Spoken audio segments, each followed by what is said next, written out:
Permítanos servirle los 365 días del año con la misma calidad y calidez, brindándole el mejor servicio en nuestras salas de velación y cementerio. La EMU-CEP invita a los ciudadanos que tienen valores pendientes de pago por la compra de bienes y servicios a cancelar hasta el día 31 de octubre de 2021 para evitar procesos coactivos. Pueden cancelar dichos valores pendientes en las oficinas administrativas ubicadas en las calles Octavio Díaz y Vicente Rocafuerte. Para mayor información, comuníquese al 2862-748.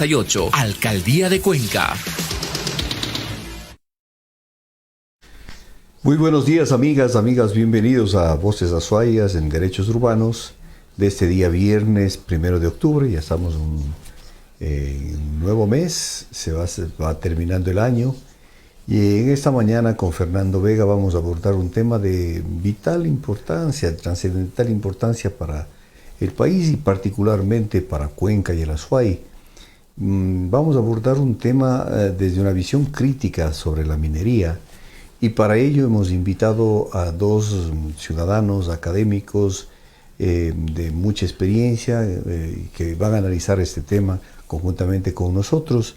Me refiero al periodista Javier Macas, que es productor general de la Radio de la Flaxo, y también al arquitecto Pedro Jiménez, que es docente investigador de la Universidad de Cuenca, con quienes estaremos tratando el tema que a veces los gobiernos soslayan, quieren dejar de lado, pero que en lo particular para la ciudadanía de Cuenca estamos muy preocupados por las consultas que se han hecho tanto en Girón como en la ciudad de Cuenca, y todos esos temas estaremos abordando. Buenos días, Fernando. Buenos días a César y muy buenos días a Javier y a Pedro, que esperemos que ya está conectado con nosotros para mirar precisamente desde, de manera no interesada, entre comillas, y de manera serena y podemos decir con la objetividad propia de las ciencias, desde el periodismo, desde la investigación periodística, desde la experiencia del periodista, del comunicador, pero también desde la experiencia del investigador planificador.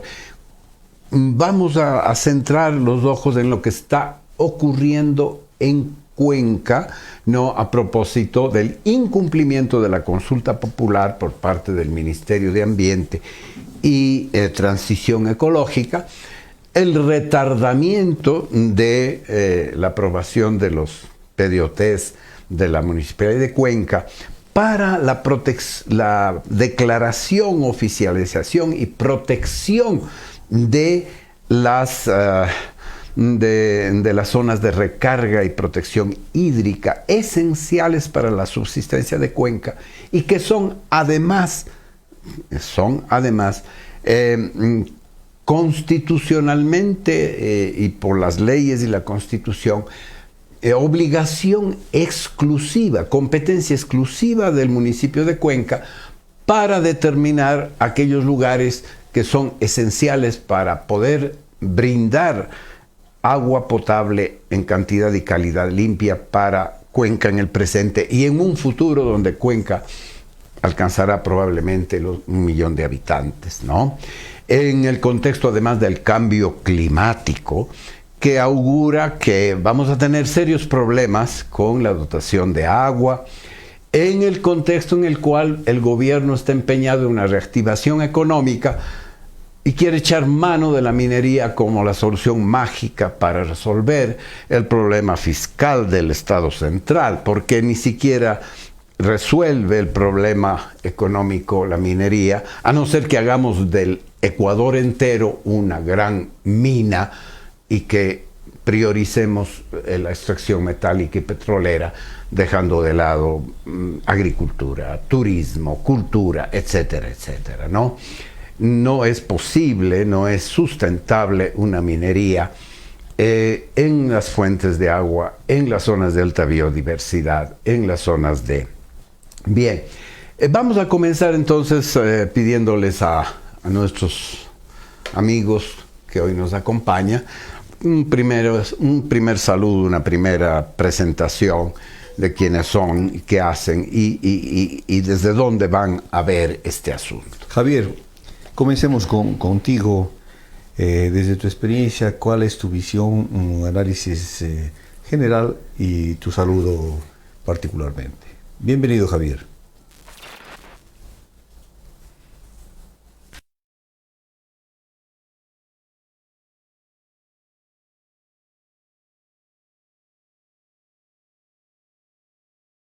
En esta área de las relaciones humano-técnicas, digamos así. Y bueno, yo tengo estudios en electrónica industrial, luego estudié una licenciatura en comunicación, tengo una maestría en periodismo digital y actualmente curso una especialización en la Flaxo en ciencia, tecnología y sociedad. Y bueno, gustoso de compartir. Yo soy cuencano, mis abuelos y mis bisabuelos tienen una migración ahí interna en el país. Mi bisabuela era la sarumeña y mi abuelito sarumeño. El apellido Macas que yo tengo viene de allá de Saruma y hay muchos Macas allá en Saruma. Entonces, digamos, hoy quiero compartir un poco de la historia de la familia y las cosas que nos han ido pasando como familia a lo largo de los años. Esa mirada un poco también desde lo que ha pasado, ¿no? Y cuáles son los impactos de la minería cuando esta no tiene una visión social a esto que se le ha llamado ahora minería responsable, ¿no? Y de eso quisiera un poco ir compartiendo en un momento. Gracias por invitarme. Javier, Pedro. Sí, Pedro. le agradecemos y va a ser muy importante tu análisis, tu experiencia, incluso familiar. Ahora vamos a saludamos y damos la bienvenida a Pedro Jiménez. Pedro, bienvenido. ¿Cuál es su enfoque inicial para este programa de derechos urbanos? Buenos días con todos quienes nos escuchan a través de las redes sociales. Fernando, César, un placer, gracias por su invitación. Estimado Javier, un gusto, un placer, no tenemos el gusto de conocernos, así que encantado y creo que será muy rico poder escuchar las experiencias vividas alrededor, cerca de la cuestión minera, ¿no? A ver, mis estudios en general están enfocados hacia la problemática territorial, los conflictos socioespaciales.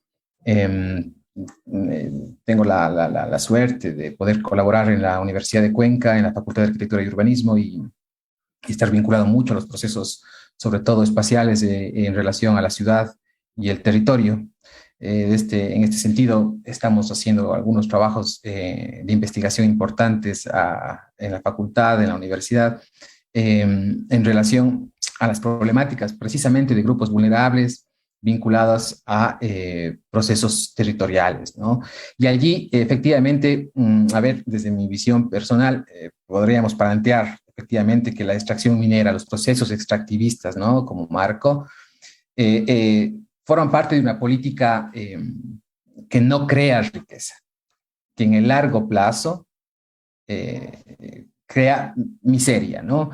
Y esto, diríamos, sustentado sobre todo en suficiente evidencia científica a lo largo de la urbanización planetaria, ¿no? Y efectivamente estamos en esa lógica. Estamos en esa lógica ya muchos años. Sin embargo, creo que se ha podido dar pequeños pasos desde el punto de vista de adquirir cierta conciencia sobre esta problemática.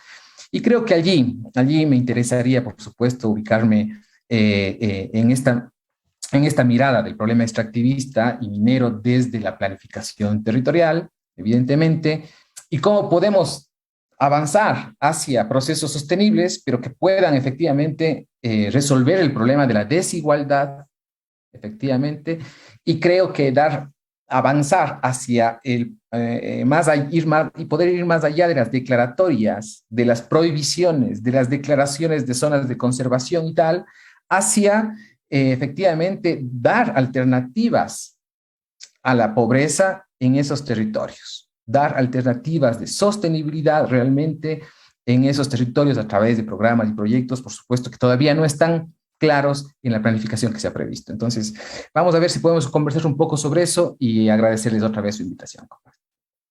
Gracias.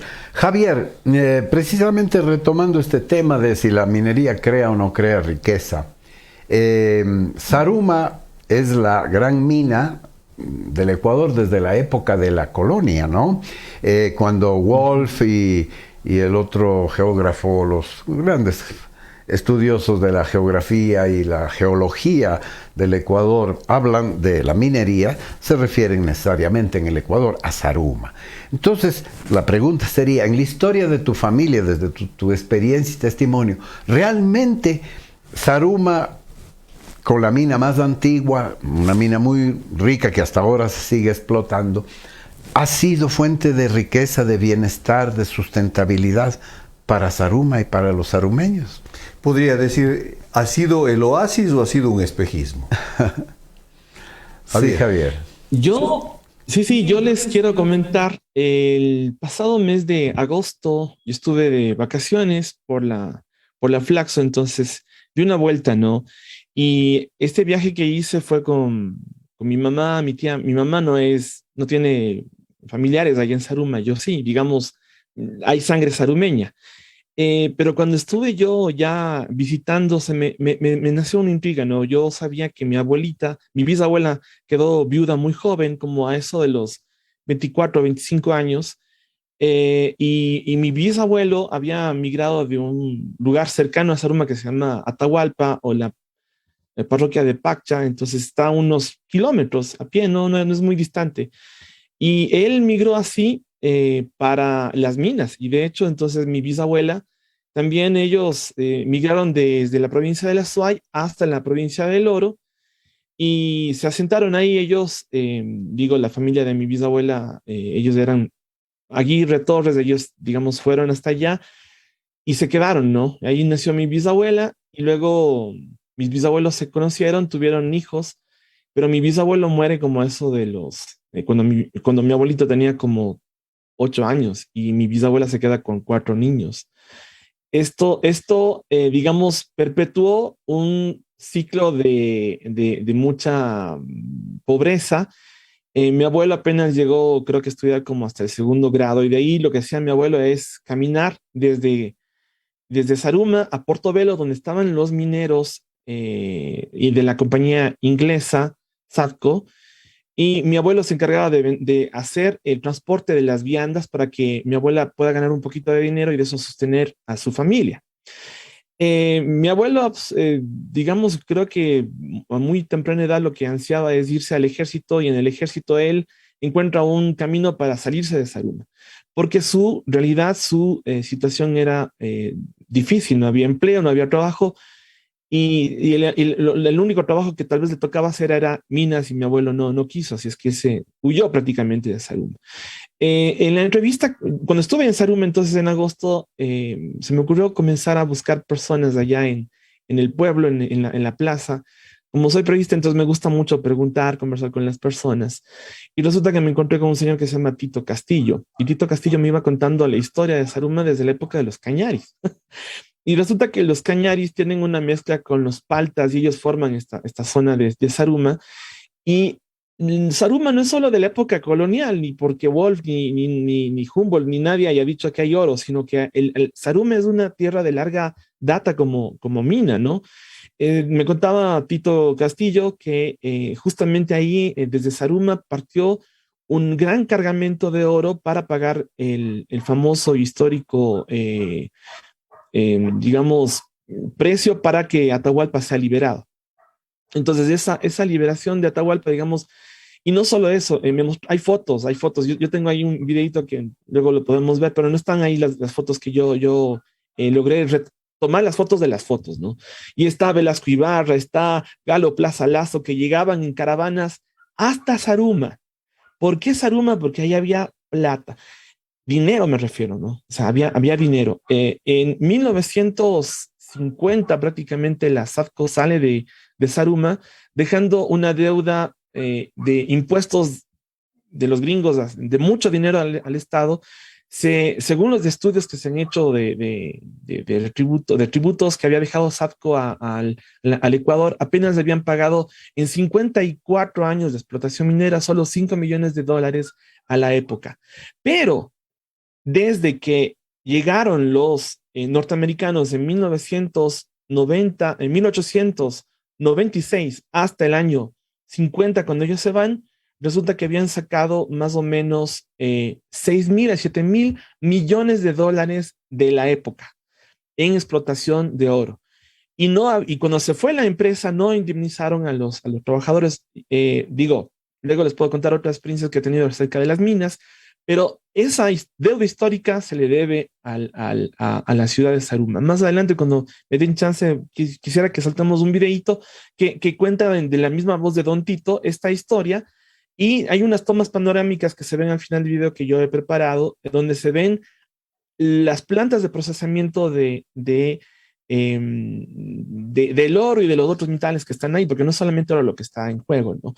Y bueno, eso básicamente, entonces, respondiendo a César también, si fue una ilusión o si fue real, digamos, la riqueza hubo, sigue habiendo, pero no se sabe, no se ve. Ya les va a decir Don Tito mismo cuáles son las necesidades básicas que tiene Zaruma a la luz de más de 500 años de explotación, digamos, colonial de el oro y los minerales que están allá. Eso básicamente como una experiencia primera, y gracias por preguntar. Muy interesante. Con Pedro, Zaruma antes no tenía la posibilidad de planificar su territorio. Hoy los gobiernos locales tienen la posibilidad de planificar su territorio sobre la competencia del uso y ocupación del suelo. El gobierno central dice que se reserva lo que va a pasar debajo. Somos dueños de la sábana, pero el colchón lo maneja el gobierno central, ¿no? Si estás durmiendo en la cama, dice quite su sábana que yo voy al colchón. Entonces, y la ley de minería es terrible porque resulta que pone por encima de los derechos humanos y los derechos de la naturaleza las aspiraciones y pretensiones de los mineros, que no son derechos. Ellos les llaman derechos mineros, pero son puras expectativas y puras pretensiones. Sí, realmente los gobiernos con todo el proceso eso de corrupción también han caído pues en las garras, digamos, en el manipuleo de las grandes empresas mineras, y este momento pues los gobiernos se están en la disyuntiva de ser consecuentes con lo que pide el pueblo o simplemente... Y la Constitución. O plegar para aquellos intereses de las mineras, con unas regalías que quién sabe si es que realmente van a ser cada vez son menores, y con unos pasivos ambientales tremendamente Pedro, grandes. ¿cómo está el tema de planificación? ¿Cómo está asumiendo los gobiernos locales el tema del empoderamiento, autonomía de sus territorios para garantizar la vida, el agua y la sustentabilidad de sus territorios? Gracias por la pregunta, Fernando y César. A ver, en principio podríamos plantear la idea de que estamos bajo un marco de un modelo de planificación que todavía no es capaz de articular adecuadamente las competencias en los territorios, digamos, con el marco nacional de la planificación. Es decir, allí todavía tenemos dificultades, con lo cual, por supuesto, ese modelo grande de planificación, digamos, a gran escala, para comprendernos, del Estado, que ha sido útil en la historia del desarrollo, digamos, en general de la humanidad, está bastante presente, digamos, en nuestro modelo de planificación, y estamos en un proceso de aprendizaje, si ustedes quieren, para poder articularnos adecuadamente, aún sin la idea de una autonomía responsable como nosotros quisiéramos. Con lo cual, aún la planificación a gran escala, que es un instrumento interesante para el desarrollo, puede ser utilizado evidentemente para para desarrollar procesos más bien extractivistas de enriquecimiento que favorecen al gran capital transnacional y no a la posibilidad de sostenibilidad o sustentabilidad de nuestros territorios. ¿Sí? Bajo esa idea, diríamos, un modelo de planificación aún de fuerza a escala nacional, nosotros en los municipios, en nuestras parroquias, todavía tenemos mucha debilidad a la hora de poder resolver los problemas, por ejemplo, en este caso puntuales que están pasando bajo el suelo y con nuestros recursos estratégicos de manera general. Entonces allí, efectivamente, Yo creo que es posible, por supuesto, que tanto la construcción, la formulación de nuestros planes de desarrollo y ordenamiento territorial, fundamentalmente, puedan no solamente quedarse en la posibilidad de clasificación del suelo, ¿sí? Y erogar todas las prohibiciones o declaratorias que nosotros queramos de áreas de conservación y uso sostenible, como pueden ser las ACUS, o bien estas áreas de conservación de las áreas de recarga hídrica, en fin, sino que además podamos construir con las comunidades, que son quienes están asentadas sobre esos recursos estratégicos, unas propuestas, por supuesto, de alternativas y concretas para su desarrollo. Allí, efectivamente, sí puede tener una utilidad práctica nuestros planes, en el sentido de que con las comunidades, con la participación rural, ¿sí?, se puede construir, avanzar hacia la construcción de unas alternativas de desarrollo, hacia la visión modelo de planificación a gran escala central. Y allí, efectivamente, eso todavía no está pasando, no se está vislumbrando en nuestra planificación local. Hablando por el Cantón Cuenca, fundamentalmente. Pero me da la impresión, efectivamente, que esto puede estarse replicando a nivel nacional. Entonces creemos allí que la visión territorial, la vocación que con la cual debemos trabajar, en principio tiene que ser consecuente, tiene que afrontar una conciencia histórica, como decía Javier, fíjense ustedes, de 500 años de extractivismo. Una conciencia histórica para devolver a las periferias y a los asentamientos rurales la dignidad, la posibilidad de buscar sus propias alternativas de desarrollo. Y para eso deberían tener todo el apoyo desde el punto de vista presupuestario, desde el punto de vista de los programas y los proyectos para la sostenibilidad de esas actividades. No queremos, digo yo, que en nuestros campos, ¿sí?, que en nuestros asentamientos en donde tenemos la posibilidad de ejecutar la minería, allí, por otro lado, pase lo que probablemente está pasando en las cárceles en este momento. Es decir, que tengamos otro proceso trágico, que ya lo estamos viviendo con la migración. Es decir, ante la inacción total, diríamos, de la política y la planificación sobre esas áreas muy sensibles, y luego ante las mismas prohibiciones que se dan de manera simultánea para poder explotar con los procesos que nosotros querramos, que además creo que son importantes para detener procesos extractivistas, pero los dejamos sin alternativas.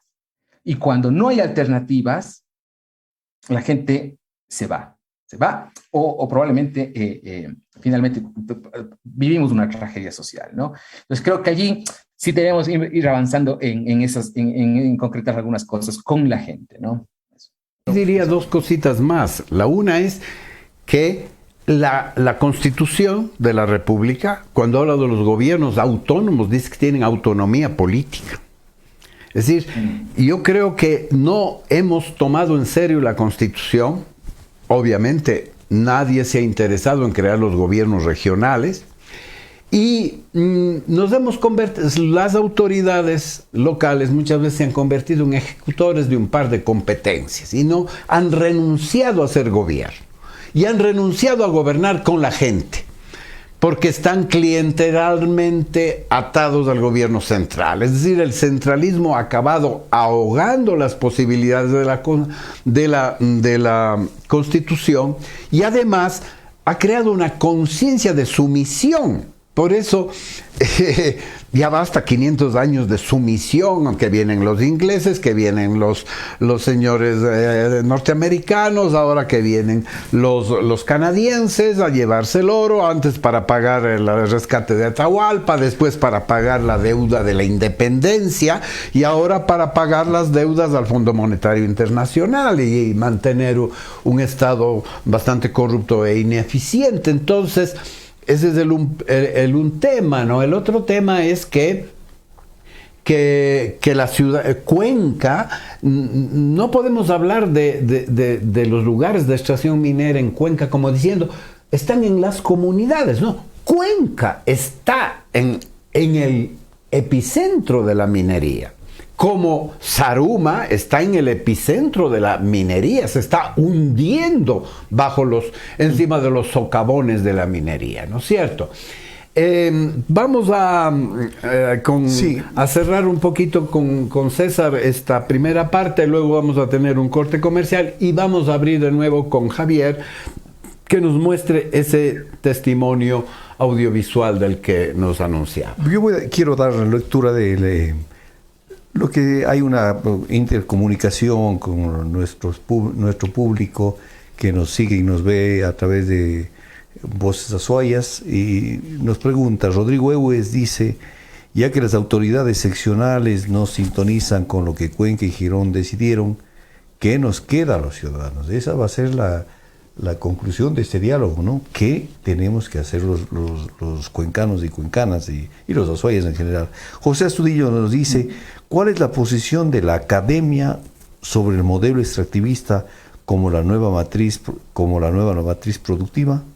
Y Ana Abad dice, el ex candidato a la presidencia, Yacu Pérez, hizo un llamado a la unidad de las autoridades y a toda la ciudadanía. ¿Cómo activar estas fuerzas sociales? Más o menos están confluyendo en lo mismo. O sea, ¿qué es lo que nos toca ahora a los azuayos y a los cuencanos concretamente? ¿Qué tenemos que hacer para que se respete? César, precisamente de eso se trata. Los cuencanos, Cuenca como ciudad, y los cuencanos no somos y ni podemos esperar que sean las pequeñas comunidades rurales, campesinas, las que defiendan su entorno, porque ellos están ahí. Es más, en Quimsacocha no hay propiamente una comunidad.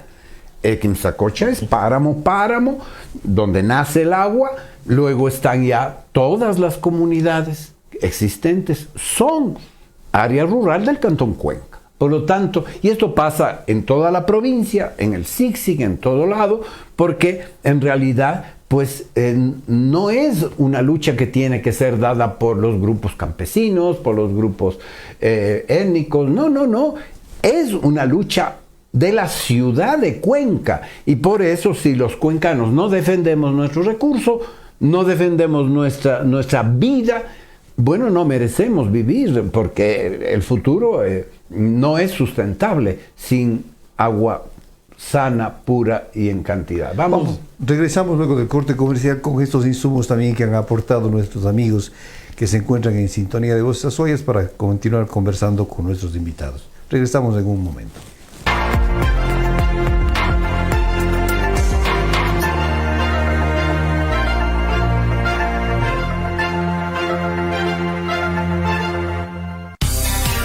Permítanos servirle los 365 días del año con la misma calidad y calidez, brindándole el mejor servicio en nuestras salas de velación y cementerio. La EMUCEP invita a los ciudadanos que tienen valores pendientes de pago por la compra de bienes y servicios a cancelar hasta el día 31 de octubre de 2021 para evitar procesos coactivos. Pueden cancelar dichos valores pendientes en las oficinas administrativas ubicadas en las calles Octavio Díaz y Vicente Rocafuerte. Para mayor información, comuníquese al 2862-748.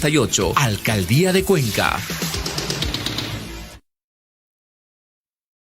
Estamos de vuelta con Voces Azuayas, mirando la minería con mirada de sentido común, pero no un sentido común así nomás, un sentido común ilustrado, diríamos, por el conocimiento, la racionalidad y también la emotividad.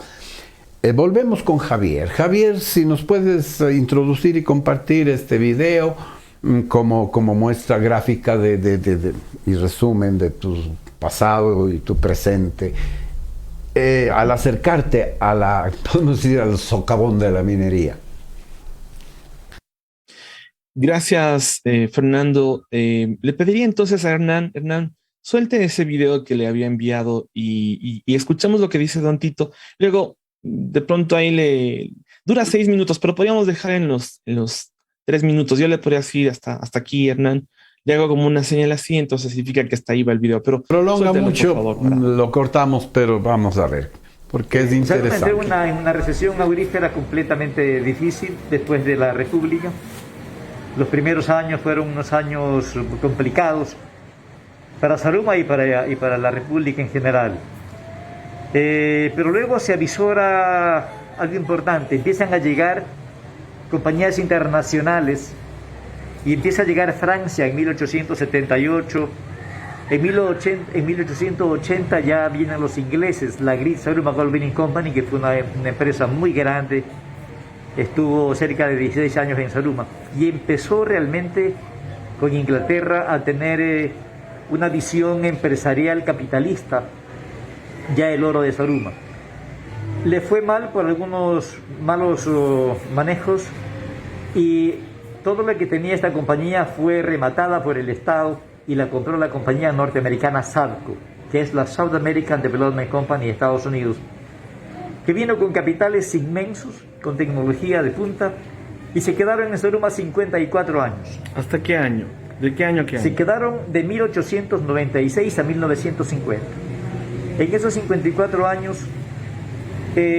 tuvieron cerca de 3.000 trabajadores que trabajaban en sus minas ubicados en el campamento minero Portobelo, que hoy es un cantón que es muy vecino a Saruma. Y bueno, los gringos dejaron muchas enseñanzas, levantaron prácticamente el pueblo de Portobelo. Fue muy interesante lo que pasó, pero también llevaron grandes cantidades de oro.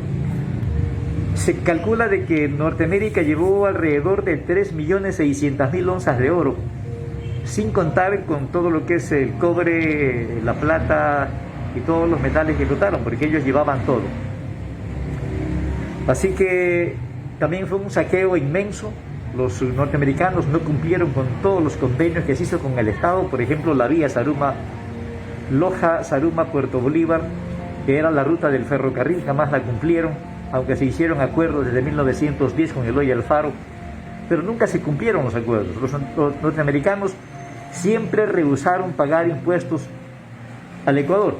Hay un dato importante: los norteamericanos, según los historiadores, dicen que Norteamérica pagó en 54 años 5 millones de dólares de impuestos y llevaron cerca de 5, 6 o 7 mil millones de dólares. De tal manera que es irrisorio lo que dejaron acá.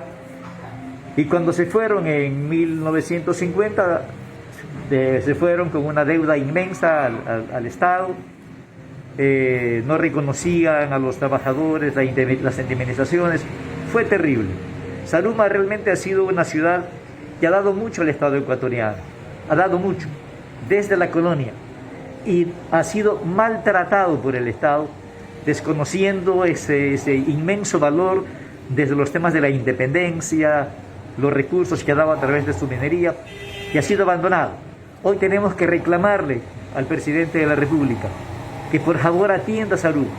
Saruma tiene graves problemas derivados de la minería y no sabemos por qué. No sabemos por qué. ¿Qué es lo que está pasando? Aunque todos nos suponemos. ¿Por qué el Estado no hace nada?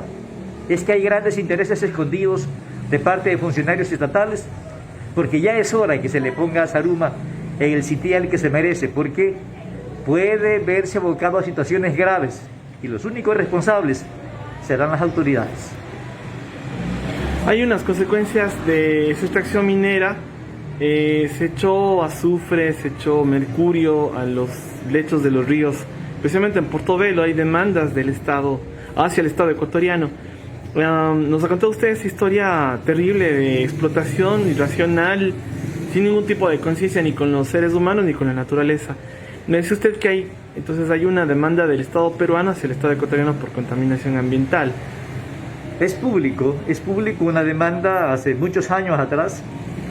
El Estado peruano viene reclamando procesos de contaminación muy complicados que afectan bastante a la zona norte de Perú, sobre todo a la zona de Tumbes. Y hoy en día ya tienen planteada una demanda. Hace algunos años atrás sabíamos que esa demanda era por 16.000 millones de dólares. Hoy sabemos que es por 35.000 millones de dólares.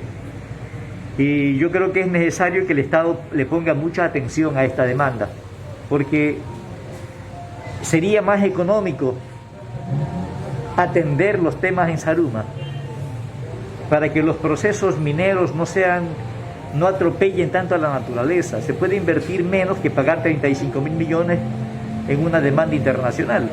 De tal manera que es ahora urgente y necesario, no solamente por esa demanda, sino por el sentido humano y por lo que representa Zaruma, una ciudad patrimonial de gran importancia en el contexto histórico del Ecuador y Latinoamérica.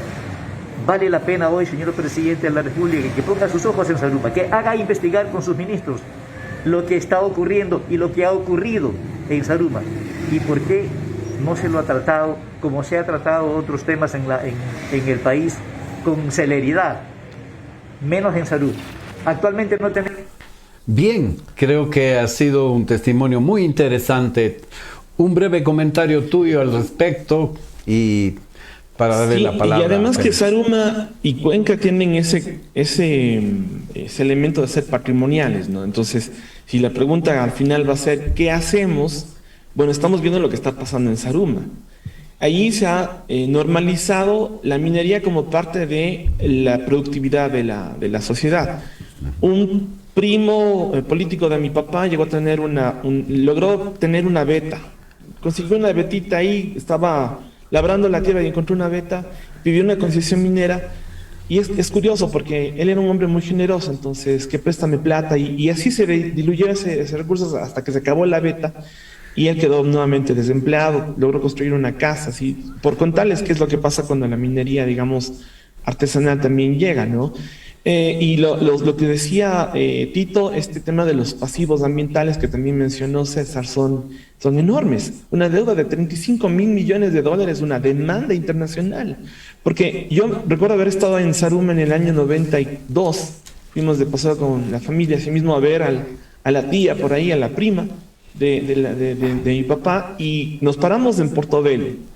Y decía, no, perdón la palabra, decir, malditos peruanos, ojalá se mueran. Ahí les mandamos el azufre, el mercurio, decían los que estaban explotando las minas, no había ningún tipo de conciencia. Y si ustedes iban al lecho, en el lecho no había nada, ahí en el lecho del río. Porque esa es una de las cosas, se necesita agua para que pueda haber explotación minera. Solo quiero puntualizar una cosa que me parece súper interesante. En Colombia hay como 8 principios que debe cumplir para que la minería sea responsable.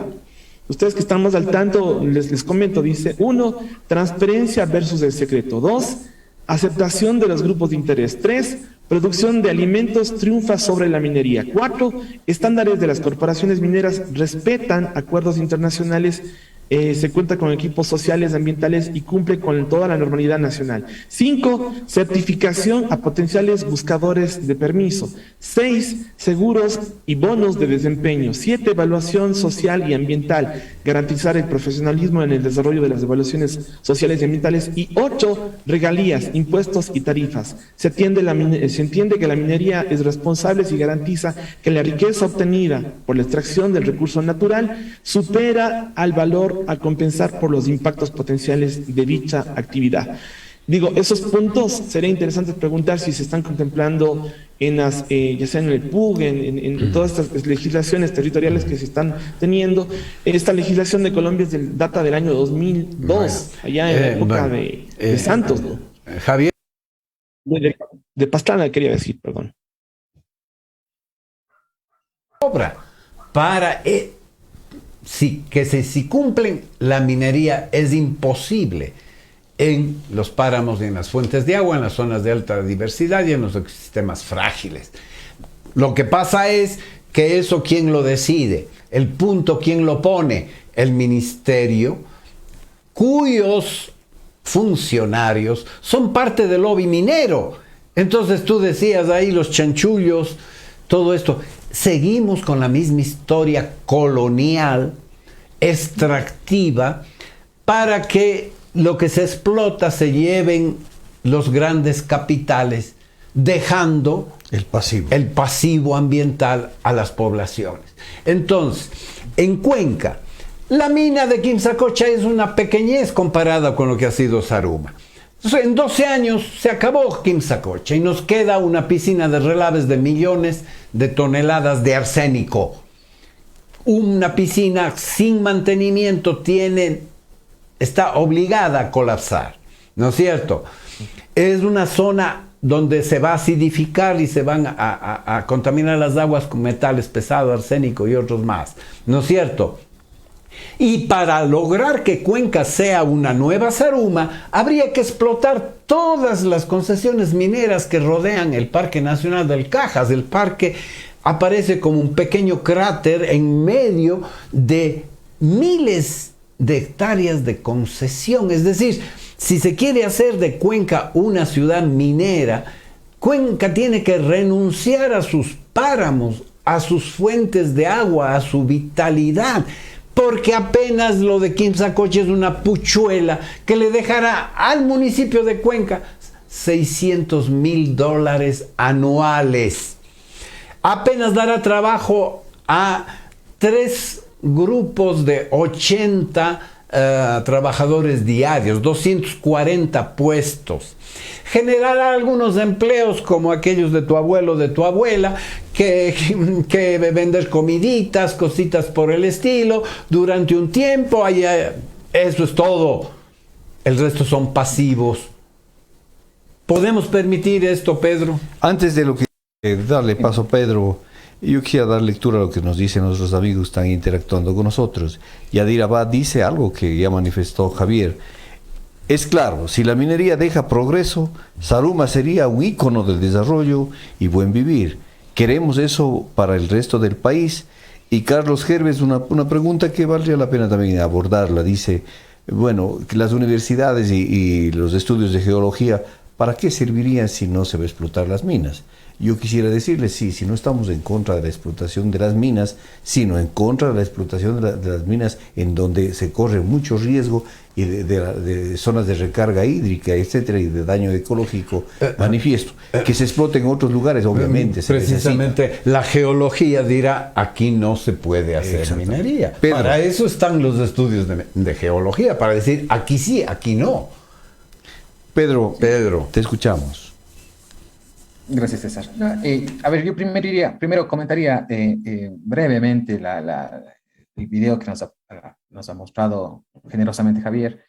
Me parece fundamental, creo que es fundamental poder dar la voz a quienes han convivido, diríamos, con esta experiencia, diríamos, con la cuestión minera, digamos. Creo que es muy interesante el trabajo que hace Javier allí. Entiendo que tiene que ver, por supuesto, con su situación familiar. Uno siempre vuelve a la tierra, ¿no? Tenemos un lazo, efectivamente, muy fuerte con nuestra tierra, siempre. Y creo que tiro hacia allá porque finalmente yo creo que más que la consigna antiminera, digamos, nosotros tenemos que promover una consigna de defensa por supuesto, de la vida, ¿no? Ahora, pero esa idea de la posibilidad de defender la vida, de defender el agua, efectivamente, tiene que poder saber escuchar esas voces. Y ahí hay unos gritos que normalmente están silenciados, permanecen en silencio. Justamente por la fuerza con la que arremeten las transnacionales. Si en su momento eran franceses o ingleses, pues no pasa nada, ahora son canadienses o chinos, ¿cierto? ¿Qué más da? El tema está allí. Bueno, ¿y qué puede hacer, diríamos, la política pública, las instituciones, para dar posibilidades y una esperanza, ¿no? a los grupos poblacionales que están todavía sumergidos o embebidos en esa ilusión, en la ilusión minera, llamémosla la ilusión minera, ¿no? Y que vemos que puede pasar mucho tiempo para que cambie, diríamos, esa mirada. Entonces, las voces propias, los gritos silenciados por estas grandes corporaciones en esos sectores, porque van hacia allá, ofrecen cosas muy concretas, les ofrecen empleo a 2, 3 generaciones para que vivan justamente esclavizados, diríamos, en estas condiciones de trabajo, ¿no? Y por supuesto con todos los pasivos de los que hemos comentado. Ellos sí les dan alternativas, les dicen que van a tener empleo 3 generaciones. ¿Y qué hacemos nosotros desde las instituciones para decirles efectivamente en un plan con metas alcanzables a 12 años, le decimos usted, en 12 años, vamos a ver, nos proponemos trabajar por el tema del agua, para que los temas de la soberanía alimentaria, para que los temas de la educación de sus guaguas, para que la agricultura de subsistencia tenga un espacio en la ciudad, para que usted pueda conectarse mejor con el transporte público, en fin, tantas posibilidades que tenemos desde la planificación para poder proponer metas alcanzables, reales y concretas, para que efectivamente las poblaciones que están sumergidas en esta ilusión realmente tengan una alternativa. Y eso creo que es una de las fortalezas que tendría la planificación que tener Rafin, ¿sí? Y por supuesto las autoridades, los gobiernos locales, provinciales y el Estado nacional, ¿no? Entonces esa idea sí la dejo allí. Por supuesto, efectivamente no creo, y allí la academia tiene mucho trabajo por hacer, porque efectivamente allí los estudios, no solamente desde el punto de vista de los estudios del suelo, de la geología, en fin, creo que los estudios en general que están vinculados a lo socioterritorial son importantes. De todas las escuelas de las facultades tendríamos que estar allí presentes para concretar esos nuevos modelos de desarrollo. Eso en principio. Pedro, muchísimas gracias. Yo creo que yo soy partidario y vengo trabajando también, impulsando ello.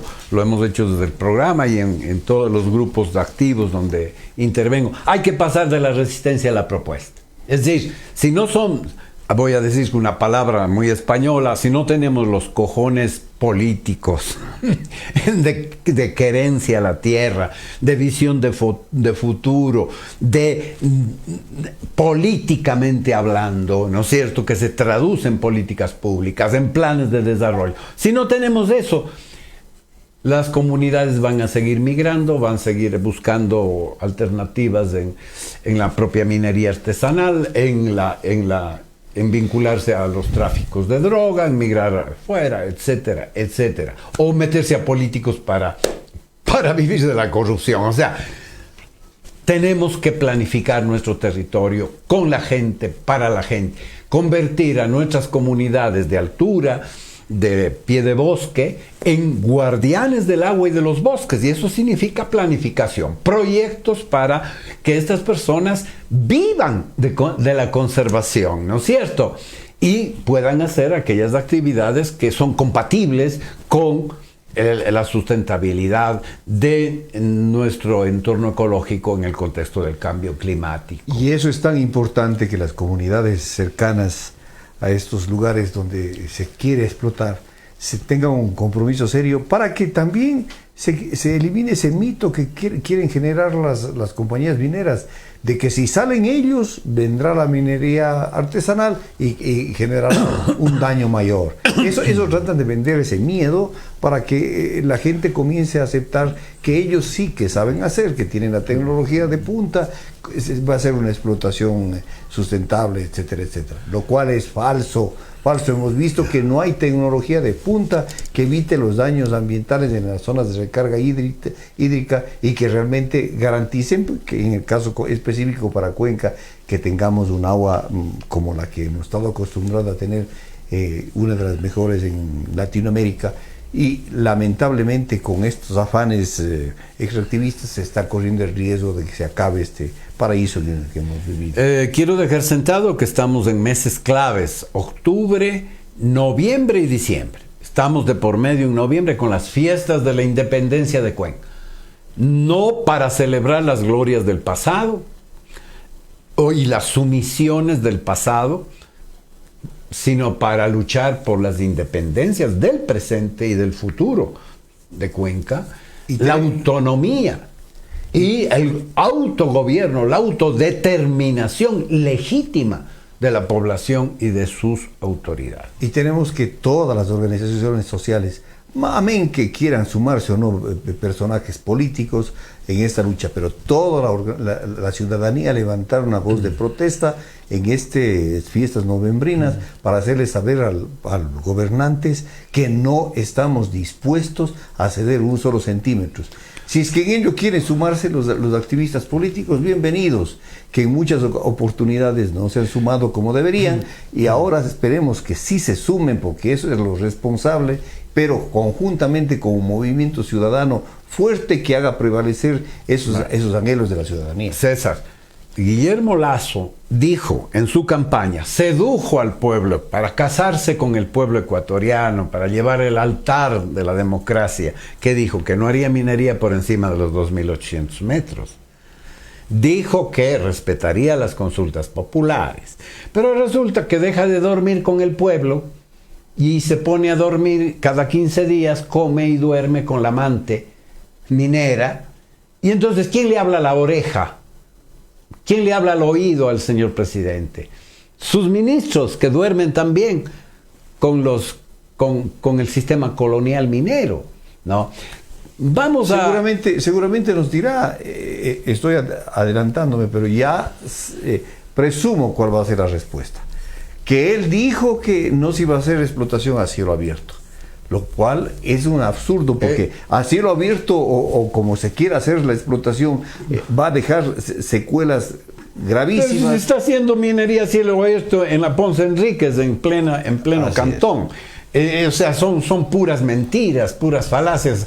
Nos ha dicho el testimonio presentado por Javier, cómo jamás el Estado ha hecho cumplir ni ha cumplido los compromisos, y ahora no estamos mejor que eso. Tenemos 6-7 minutos, así que repartámonos los 3 últimos minutos entre Javier y Pedro. Vamos para cambiar el orden con Pedro y luego terminamos con Javier. Muchas gracias, Fernando. Agradecerles, por supuesto, su generosa invitación.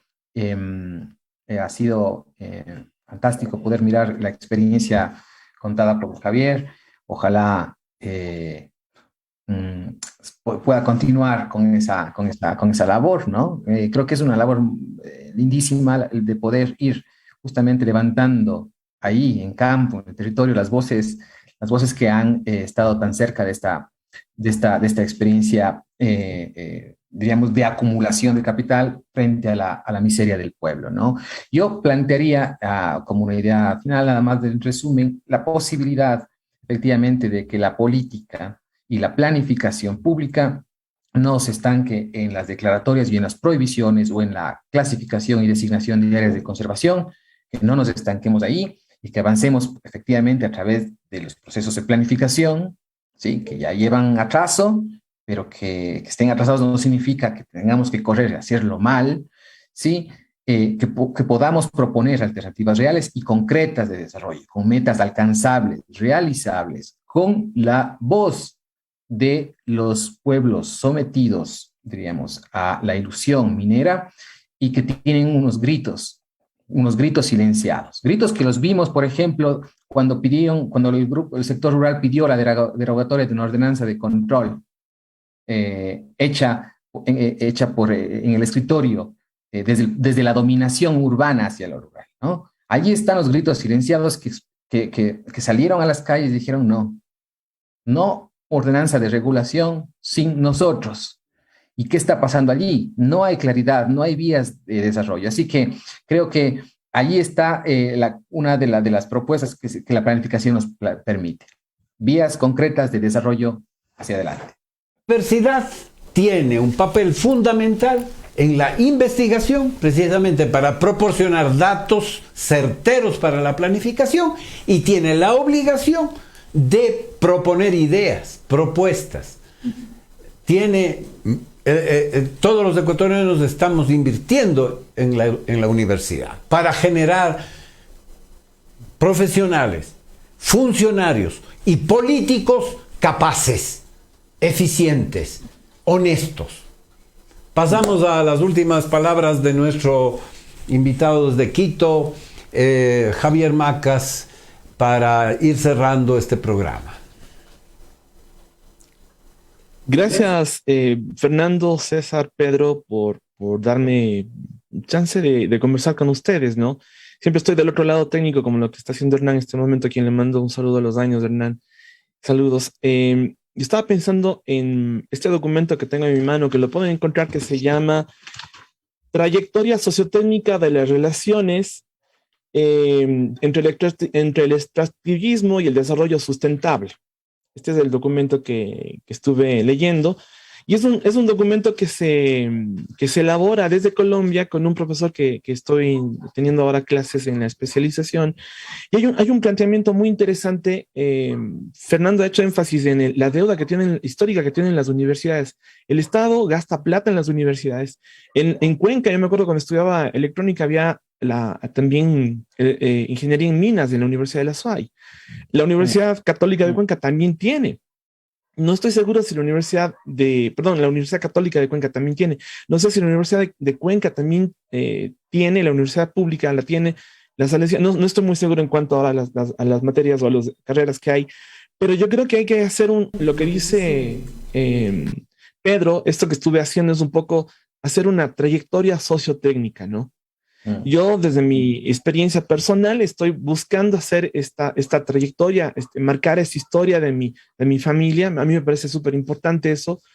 Y lo otro es que las universidades también tengan en esta matriz una mirada crítica, no a priori, pero sí a ojos muy críticos, buscando esa trayectoria.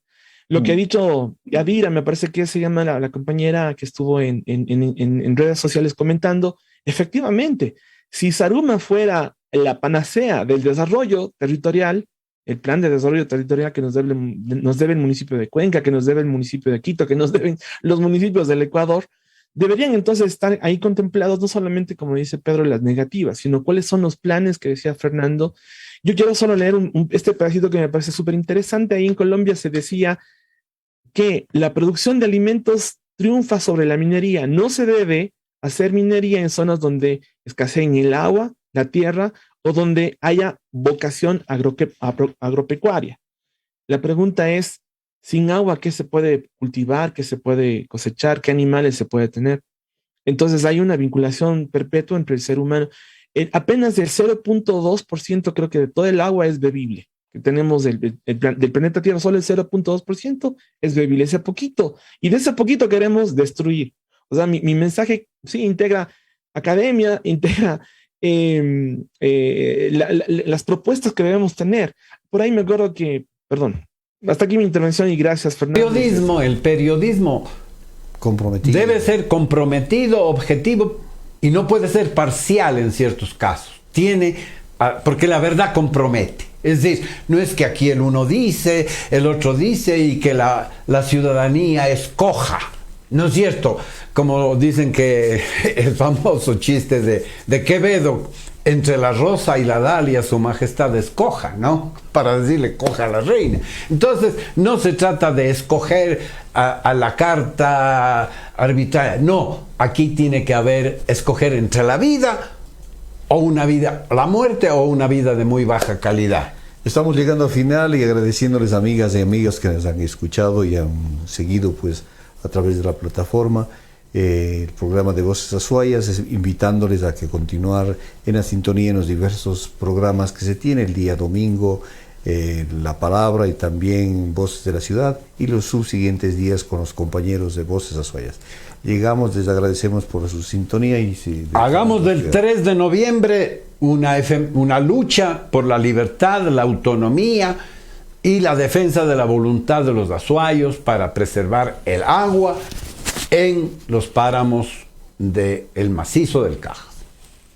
La descolonización. La descolonización. Buenos días a todos y todas. Muy bien. Gracias.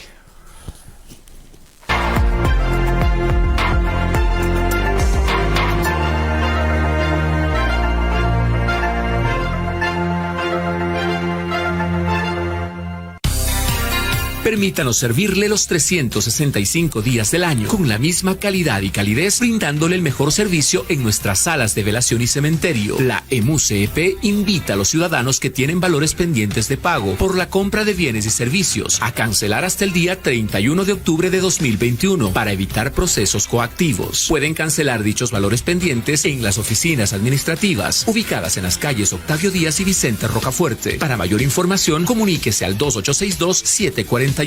Alcaldía de Cuenca.